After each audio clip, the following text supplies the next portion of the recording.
Sugri para wargi sumaga ayeuna urang sami-sami Bandungan deui lajenganana carita hayang beunghar karangan Triksa dina bagian anu ka 66.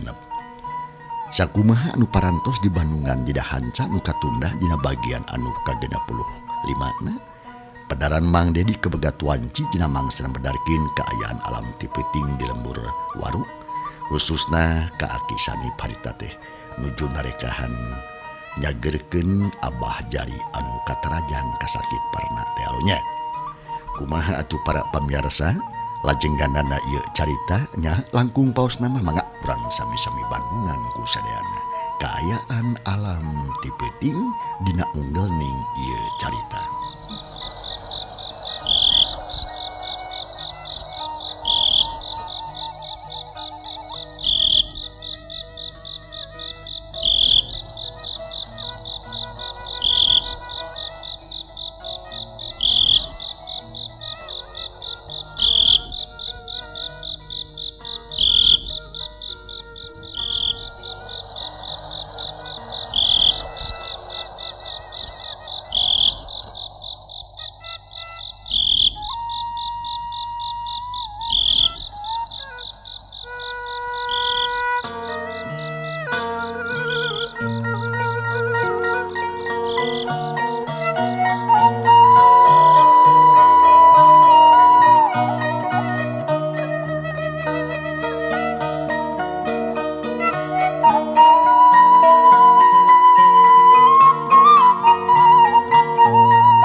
Kaayaan alam di lembur waru harita teh jadi cenghar deui. Jangkrik reang di sarada patembalan jeung pada waturna. Bangkong-bangkong merikeun karecet di pasawahan jeung dina tampian. Sedengkeun kaayaan di jero imah Abah Jari sakur nu aya jadinya ngarasa bunga. Sabab Bah Jari anu gering teh kawas-kawas rek maju kana cagir. Beungeutna Bah Jari teu pias teuing. Pamolahna wajar ti babadug jeung tatajong kawas tadi ambu jari atuheun pisan pok atuh harita. Alhamdulillah geningan aya parobihan sepuh. Moga-moga we sing salajengna kasakit teh ulah kanceuh deui. Tah ayeuna beramangga taruang heula tuh. Dap tangtos hanaang kawantu tos lumakun sakitu tabihna punten we. Tetiasa ngangken da pugu sakieu kabuktosanana. Cek ambu jari marah mai nitah tuang heula ka Aki Sanip jeung baladna. Da memang harita teh anak si ambu jari hideng sasadiaan da memang desayagi ti tadi keneh. Nya anu saterusna Aki Sanip jeung Jang Salia Katut Ali Rohman atuh dalahar heula we bangun ponyo. Ari mangsiman mah nyalang balik heula ka imahna arek disalin baju pajarkeun teh bari jeung bebeja kanu jadi pamajikanana yen geus beres tugasna. Dina mangsa Aki Sanip jeung Ali Rohman ngobrol jeung nu di dinya. Abah Jari mati bra we sare kawas nu nikmat pisan. Da menikeun ka teu usik-usik. Ambu Jari ngarasa bunga sabab asare gede aya sesepuh anu linuhung mah. Teu mata kariwang teuing jeung deui aya Ali Rohman anu wani dina ngalayanan siluman. Akhirna Aki Sanip pok tumanya ka si ambu.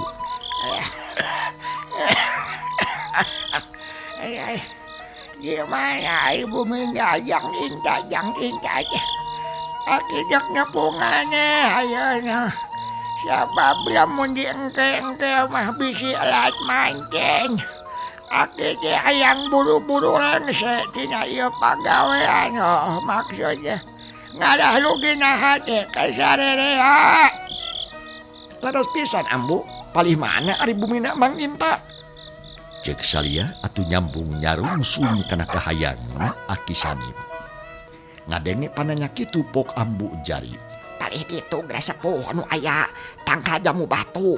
Tadi dinya bumina teh nanging supados gampil masawiot dijajabkeun we ku pun anak tak mangga atuh ka Mang Inta ka itu nanging kulem kedah di dieu nya. Cek ambu jari rada hariwang bisi Aki Sanip ngendong di imah Inta. Manehna keueung sabenerna mah. Gai yang dua ki bakal sare di dia. Hayo tuh yang ulang gadi tuh lah. Ulang dulungan yang indah. Mana nu bagi ngancur kaki teh. Abdi Sanip ngareret ka budak lalaki nu ngajajar sisi kaler. Ki kumane antur siam Eman. Ambu Jari nitah ka anakna anu panengah nu katelah Eman. Mangga Bu. Jawab Jang Eman berjeng terus singkil jung nangtung jiga nu hayang indit harita. Atuh geus kitu mah teu baca deui. Aki Sanip jeung Jang Ali Rohman katut salya. Kencis indit muruk ka imah Mang Inta dianteur ku anakna Abah Jari. Kaayaan alam di luar ayeuna mah meuni caang. Lantaran langit tambah bengras dipapaesan ku tingkartipna jutaan bentang. Jangkrik-jangkrik teureun-eureun di sarana. Jiga anu milu bungah ka kulawarga Abah Jari anu geus katulungan. Sabab kalambur waru geus datang dua jalma anu luhur elmuna anu dipikasieun ku siluman. Komo pikeun Ki Mandahong jeung baladna mah.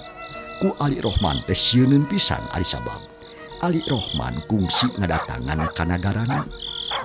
Dina mangsa ngabebaskeun Kang Dudu teh. Kasugri para wargi banglus Aki Sanip lumampah kairing ku Jang Eman. Nya kitu deui Ali Rohman katut Jang Salya. Teundeun heula sakedeung ayeuna urang kocapkeun kaayaan di imahna Mang Inta.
Kaayaan alam anu sakitu hegar bengras teh beda deui jeung kaayaan di jero imahna Mang Inta nu harita raung kudu caririk bakat ku sedih jeung bingung. Naon sababna? Lantaran boga kasusah nyatana nyang hareupan anu gering ka cidaparnana. Kaayaan Mang Inta taya bedana jeung Abah Jari. Geringna teh minang sasar sarta sok ngamuk babadu tatajong. Jika nurek perang numpes musuh malahan mah lamun teu pada ngarajengan mah moal burung lumpat barjeng kekeleueuhan gogorowokan nantang lawan hayang gelut. Atuh kulawargana teh kacida pisan sedihna bingung nulungan Mang Inta ngan untung nurek nulungan geus datang kadinya malahan mah geus aya hareupeun panto tepas nupang heulana teh Jang Eman anak Abah Jari teh. Pok uluk salam bedas pisan lantaran bisi teu kadenge kudu jero cenah da keurame kudu bidangdam jeung sasambat kanu gering. Punten Mang Inta buka panto kitu ceuk Jang Eman anak Abah Jari.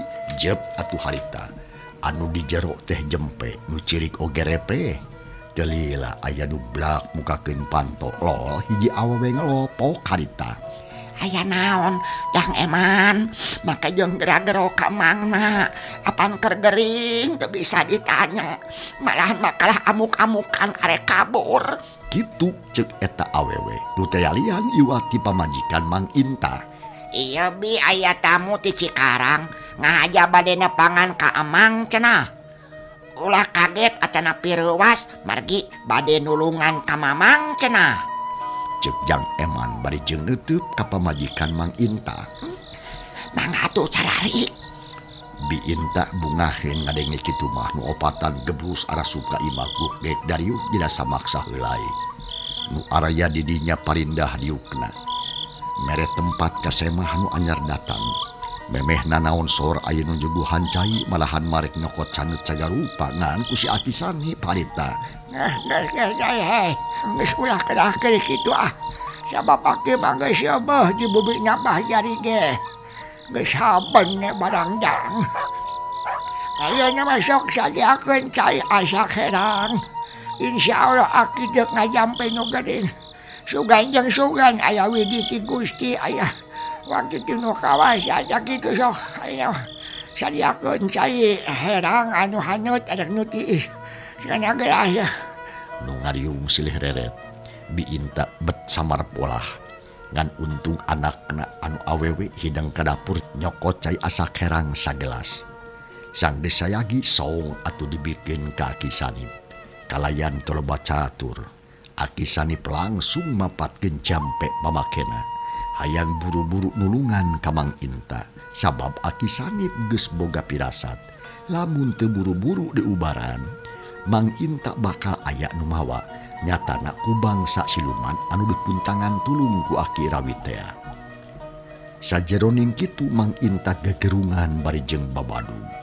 Ti malire kanu ngariung lantaran Mang Inta kalah sasar. Pikiranana teu pati waras. Da buktina we teu bisa ditanya-tanya acan. Kelaka sok melotot bari jeung nyarekan. Bi Inta nu jadi pamajikanana ngarasa susah pisan ari sabab geus taak ngurus anu gering teh. Melang dina keur eueuh baturna bisi lumpat kaluar ti kanyahoan. Nyai abdi peke nyomkeun dia jainya. Sing bea kabeh ngadah leuwih alus maunatna. Moga-moga doa aki dikabul kuno kawasa.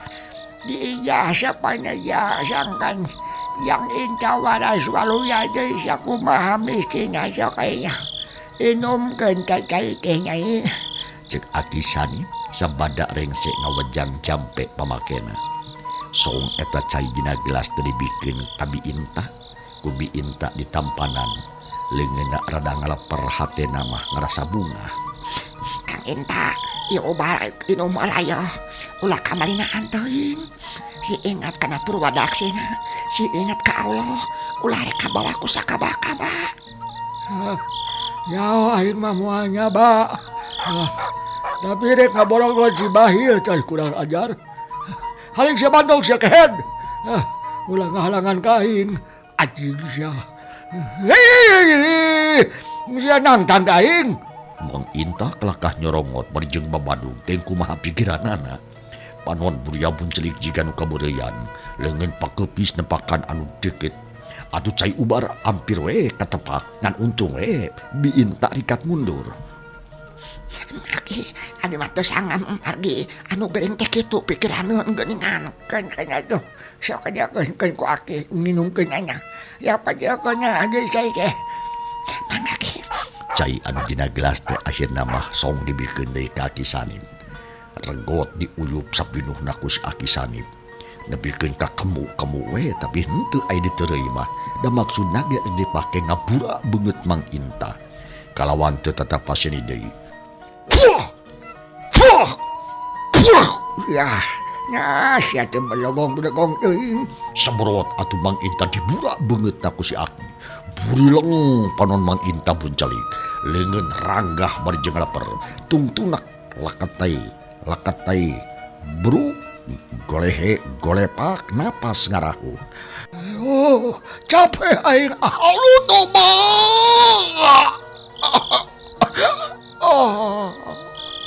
Bro Mang Inta kana kasur. Goledag ngagoler jiga nulungse. Leuleus teh tangan pangawas lir anu dipupul bayu. Manon celeuyeuk beungeut pias koneas ambekan menikeun ka karep. Lila-kulila terus carang normal weh. Yang Ali Abdi ki sok tiup tah mun-munan nu geuning teh. Berat pisan tah sok terus perancahan tah. Jigana mah banget pisan ieu mangkeluk ieu. Hampir beunang kudu gelo. Aki Sanip nitah ka Ali Rohman. Anu dititah teu loba omong teu loba tatanya. Seleuneu ngadeukeutan anu gering terus embun-embunanana Mang Inta ditiup. Di parancahan sabisa-bisa disusul ku maca ayat kursi 7 balikan. Geus kitu mah kakara eureun. Salajengna kumaha ki? Ceuk Ali Rohman nanya bari jeung ngareret. Titik ngejidingna. Aki arek mere nginum anu gering. Sugana daekeun nya mah. Cek Aki Sanip bari jeung terus ngadeukeutkeun eta gelas kana bibir Mang Inta. Regot Mang Inta nginum nebikeun kang ngalekik bangun anu hanaang. Da eta we cai sagelas beak kabeh. Atuh Aki Sanip bungaheun. Ayah, alhamdulillah. Moga-moga sing waras deui sakumaha biasana. Amin amin amin. Amin. Sarereak meh bareng jebut amin. Terus jempe. Welasan pasang panon melong kana beungeut Mang Inta anu katara sepa di remayit. Ngan ayeuna mah teu pikasieun teuing jiga tadi. Timbul rasa watir da puguh Mang Inta teh ripuh pisan geus jiga mayit. Ya tapi ieu nu garing bakal kereh kulem. Ulah reuas lamun tibra nepi ka isuk teh nya kana jamuanna nyaon. Sina ngareureukkeun kacape karunya. Aki mah moal bisa lila di dieu lah. Lantaran mereka imahna Abah jadi doi aki teh. Poe-poe calungwan tepi ka isuk omat ulah rees deui jang Nyai. Mun aya anu bisa ngaji mah heug. Pangmacakeun Yasin. Ngadah tereh cager deui geurah. Da sakitu amanah ti aki mah jeung kitingkuheun di. Cek si Aki Sanip. Kabi Inta papatah sameh indit. Mangga aki sepuh hatur nuhun kana senjata pitulungna. Da geuning saparantos kasumpingan salirama anu gering teh teu motah teuing. Nuhun aki ya wangsulna nyaikeun ulah gugupnya. Sing kumari mah we kana naon-naon geus kajadian. Jeung ulah poho kanu kawasa bek tungguan. Akhirek balik ka imahna Mbah Jadi. Bismillahirrahmanirrahim. Ayah. Hei, yuh. Dung Aki Sanip teh harita nangtung nebikeun ka tetingkuheun. Memeh ngaleos teh amitan deui kanu ngariung. Saterusna mah Aki Sanip jeung balad-baladna marulang deui muruk ka imahna Abah Jari. Lantaran geus janji ka Ambu Jari yen arek meuting atawa sare teh di dinya. Jang salia ngarasa bungah jeung lugina hate. Lantaran baladna geus katulungan teu mata kariwang teuing. Malah bari jeung leumpang teh mumpat jroning hate bakat ku ngarasa bagja. Ya Allah Rabbi nuhun ya Allah. Geuning laksana tujuan Yesim abdi teh ya Allah. Tiasa nulungan kanu keur susah ku jalan ngabejaan Aki Sanip. Muga-muga we Abah Jari kalih Mang Inta teh sing cager deui sakumaha bihara-bihari. Kitu berentes ding hatena jang salia. Bari jeung terus nongtoyon lempang nuturkeun Aki Sanip jeung Jang Ali Rohman anu harita deuk muru ka imahna Abah Jari.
cangkrik-reang di sarada patembalan jeung pada baturna.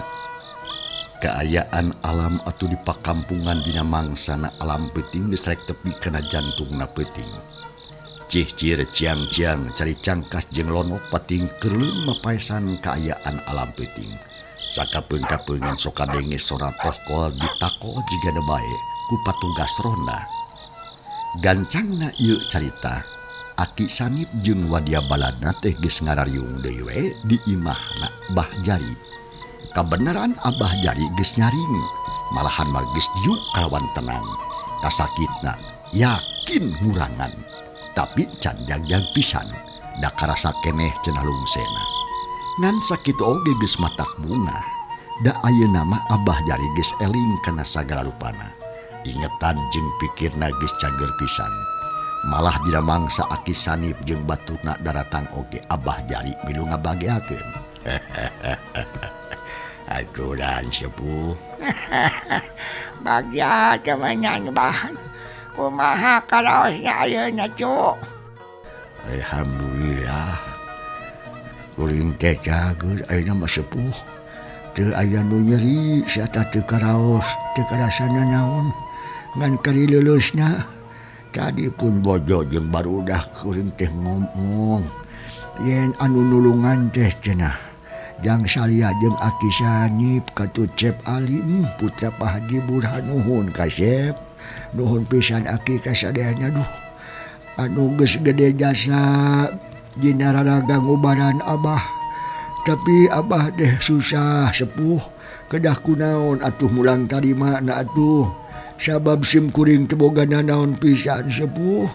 Cek Abah Jari bari neuteuk ka Aki Sanip anu cek Abah Jari mah sepuh cenah. Nganuhunkeun babakuna mah ka Aki Sanip jeung baturna. Cece cece kudu mikiran mulang tarima sagala teh kudu. Lantaran Aki mah tuh tolong teh lain ngaharapkeun pamulang tarima teu hayang diburuhan Aki mah. Yang penuh gering cager dege geus barupa hiji kabungah nu taya babandinganna.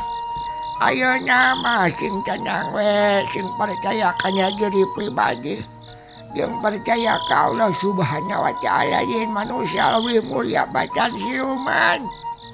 Manusia teu menang eleh ku siluman teu menang eleh.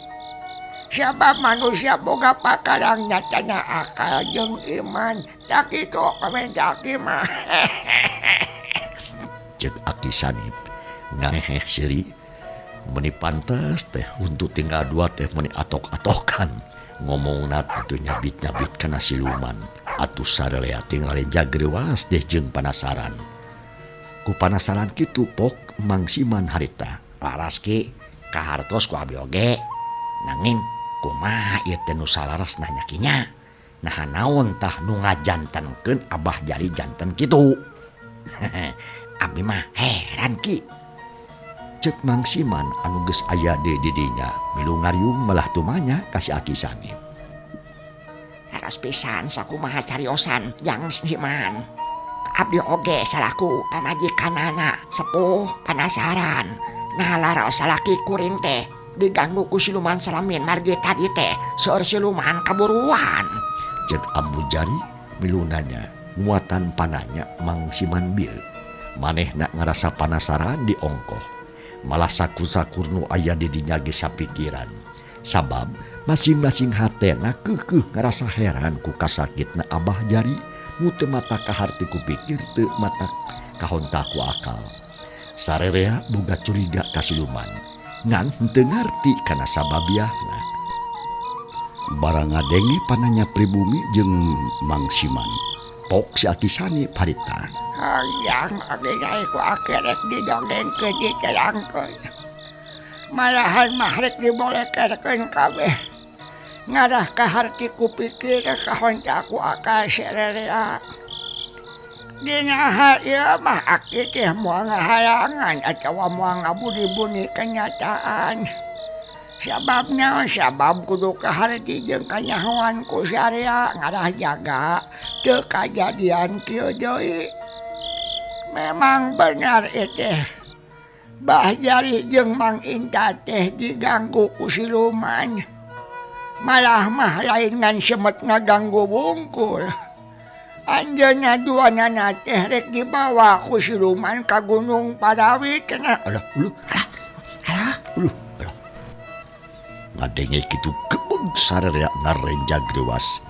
Abah Jari jeung bojona ge munikeun kacolohok. Kabeh asa teu ngarti ku omongan Aki Sanip.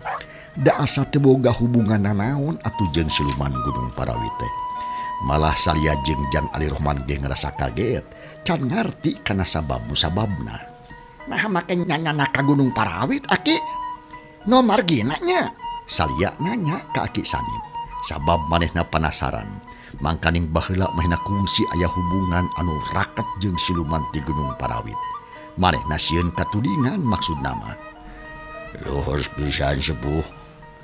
No margina berjajal gitu. Bah Jari oge tumanya maksakeun. Kieu teh sok dengekeun ku sarea nya.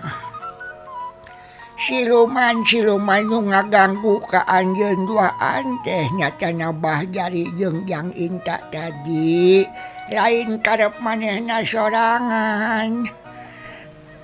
Tapi aya anu nuduhan nyatana ku hiji tangtungan aki-aki nu aya di Gunung Parawit cenah. Ngan henteu langsung ku manehna mah sabab nitah deui ka hiji jalma nu aya patula patelna jeung Abah Jari jeung Jang Inta. Jigana bae yeuh. Kajadian di lemur Galumpi teh aya hubunganna jeung ieu. Jadi Aki mah curiga teh kasih bahil-bahil teh. Cangku manehna tah nu mawa baruang ka dieu teh. Sarta cangku manehna minta tulung kasih aki-aki nu tadi teh. Ya kitu sababna mah. Bah Jari sakedapan ngahuleng. Salia nya kitu keneh olohok. Teu sangka yen anu kitu peta teh bet musuhna keneh. Salia leuwih reuwas sabab aya aki-aki anu disebutkeun ti Gunung Parawit. Geus tegue boga sangkaan pasti Aki Rawit. Abdi mah jadi keengki sabab emut kana kajadian anu kaalaman ku jisim abdi. Ya kumaha kitu Jang. Jika nama Cep Ali oge moal lalieun kana hal eta mah. Sabab abdi teh aya hubungan anak jeung siluman ti Gunung Parawit. Nah moal kitu Aki Rawit mah kitu. Ari sabab manehna beukeun pisan ka jisim abdi teh ki pedah teu nyumponan janji. Nya nu akhirna Salia teh terang-terangan ngapudalkeun ka hariwang hatena. Atuh sararea ge jadi curinghat. Kitu deui Ali Rohman anu memang geus nyaho ka Gunung Parawit. Malah kungsi tepung jeung Aki Rawit. Dina mangsana mulang ti nagara siluman teh nulungan Kang Dudu. Buah-buah leres kitu Ki. Apan kapungkur teh abdi kantos ka nagara siluman anu aya di Gunung Parawit. Malihan mah kantos tepang serang hiji tangtungan aki-aki anu ngaku-ngaku ngaran Aki Rawit. Horeng si mana horeng kuncen pamunjungan teh ta gunung. Tah kumaha upami teh maleres kitu Ki. Naon anu kedah dipilampah ku urang. Cek Jang Ali panasaran. Manehna hayang nyaho kana lakon anu sanyana. Barang ngadenge kekecapan Ali Rohman kitu pok Aki Sanip. Kelangan kasep. Ulah rusuh teuing. Sabab Aki mah teu nyaho kana ngaranna. Ngan ukur aya harewosna ceuk irapat. Yen kajadian-kajadian anu tumila tumiba maksud teh nu tumiba ka Abah Jari jeung ka Jang Inta teh kitu jalan-jalanna. Nya ari hijab baroga pikiran kadinya mah jigana alus nu aya. Jadi kurang sarea bisa dibuktikan. Nyaha bener atawa henteu. Kaya salahna lamun disusu ka Gunung Parawit. Sugan jeung sugane si bahil-bahil ge aya di dinya. Cek Aki Sanip harita teh bari jeung neuteub ka sararea. Duh. Mohon kitu pisan sepuh. kuring oge jadi penasaran kahiji hayang terang ka akirawit atuh kaduana jadi panas tuh ku si Bahil tah si ucut burung. Hayang geura nyangkal aku abdi baki tapi kumaha kinten-kintena ayeuna gimana ayeuna tah si Bahil-Bahil teh sepuh. Bah Jari jadi leuwih penasaran sakalian hayang nyahu ngeunaan si Bahil. Ari gagabahna kumaha teu wani aki teh bah. Bisi nyalahan. Ngan lamun seug nilikannya kajadian ieu mah. Jigana si Bahil-Bahil teh mah jauh tajeng akirawit teh. Lantaran sanggeusna ngajalankeun kitu, tangtu aya di hubungan sejen antara si Bahil jeung akirawit. Tah kulantaran kitu bah. Lamun Abah Jari aya karep rek nyangan di si Bahil ulah kagok yuk urang susul ku sararea ka Gunung Padawit dah. Aki ge penasaran hayang nyaho sakalian. Dah gitu. Satuju pisan sepuh. Aki laras meninggi kitu sakantenan. Pandregeg ari di sarangan ku sepuh mah atuh saja binati kitu teh janten seueur batur. Hayu Ki. Mending kitulah ayeuna mah. Sasarangan ka Gunung Parawit. Cek Salia menigiak nakarangan. Manehna ngerasa bungah lamun heueuh teh marek babarengan. Malahan mah anu sejen oge baru ngaheun. Kabeh satuju lamun kitu. Abdi oge kalintang pisan satujuna Ki. Mangga urang bujeng bae ku sadayana ka ditu. Cek Ali Rohman manehna sarua jeung kahayang Salia. Kumaha pamangge ayeun? Aki Sanip nanya ka Bah Jari. Alhamdulillah. Nuhun we nu aya sepuh. Satuju pisan upami kitu mah. Cek Abah Jari deh daria pisan. Manehna mah leuwih atoh. Ya mungkin itu caranya yo atuh urang teh ange babarengan. Sugane aya milik sararea. Nu jahat bisa kacewak, nu cilaka katulungan, nu nyasap bisa dituduhan jalan anu bener. Tapi ke iraha pimiangeun teh yo. Lantaran Bajari mah geuning jiga-jiga moal jagjag ku 2 poe doy oi. Cek Aki Sanip berjeng malong ka Abah Jari. Ulah salempang sepuh pikeun sim kuring sorangan mah najan init isukan ge teu dapatna. Daina oge ngan ukur leuleuh sungkur sepuh. Sugan we enjing mah jagjag deui. Ngan anu janten halangan teh si Inta. Kumaha kayaan si Inta ayeuna? Jadi miangna ka Gunung Parawit teh gumantung kana kasehatan Mang Inta we. Sabab manehna ge sarua boga kawajiban pikeun newak si Gejul si Bahil. Kidunya nyukur atuh kitu mah caranya mah tuh. Ngan perkara jang Inta aki teh teu bisa nangtukeun deui. Duka iraha picageurna nyangan anu jelas mah. Diubaran mah geus ku aki teh tadi. Sarta muga-muga cek ente aya hasilna. Da kasakitna oge taya bedana jeung nu karaos ku Abah Jari. Eta kasakit ngan sakadar jeunan jelema nu diganggu ku siluman. Mun siluman geus kabur mah insyaallah Abah bakal jagjag sakumaha biasana. Da taya bagian badan anu ruksak. Cek Aki Sanip ngajelaskeun atuh matak dedeh hate pikeun sararea. Nya mugi-mugi we atuh enjing pageto mah sing damang sadayana ngarah tiasa miang ka Gunung Parawit babarengan. Keun abdi tuduh jalanna mah. Da abdi ge atuh apal pisan. Cek Salia bangun teu sabar. Hayang geura tepi ka Gunung Parawit. Hayang tepung jeung Aki Rawit cenah. Soko deui jang Salia geus ayeuna mah. Urang paheutkeun. Lamun Abah Jari jeung Mang Inta jagjag isukan yuk urang indit babarengan ka Gunung Parawit. Ngan kudu direncanakeun ti ayeuna keneh. Nyaha saha bae nu bakal miang teh. Nyaha aya deui sajabat ti Aki jeung balad Bah Jari. Abdi pade ngiring Ki, lumayan kanggo tahun ti tahun we. Najan teu bisa gelut ge aya-aya keur tukang ngalacai atuh. Tak kitu Ki abdi bade ngiring Cek Siman kalawan tegas. Syukur kitu mah teh naon arek belum majiman. Tapi Wancinya pi mangsanya kapan. Cak para pamiarsa, ieu carita urang tunda heula. Kumaha atuh rajenganana insyaallah enjing dina mangsa tur acara nu sarua mangge di baris maluruh bagian anu ka 67. Hatur nuhun kumarupi perhatosanana urjin kantun kasadayana. Wassalamualaikum warahmatullahi wabarakatuh.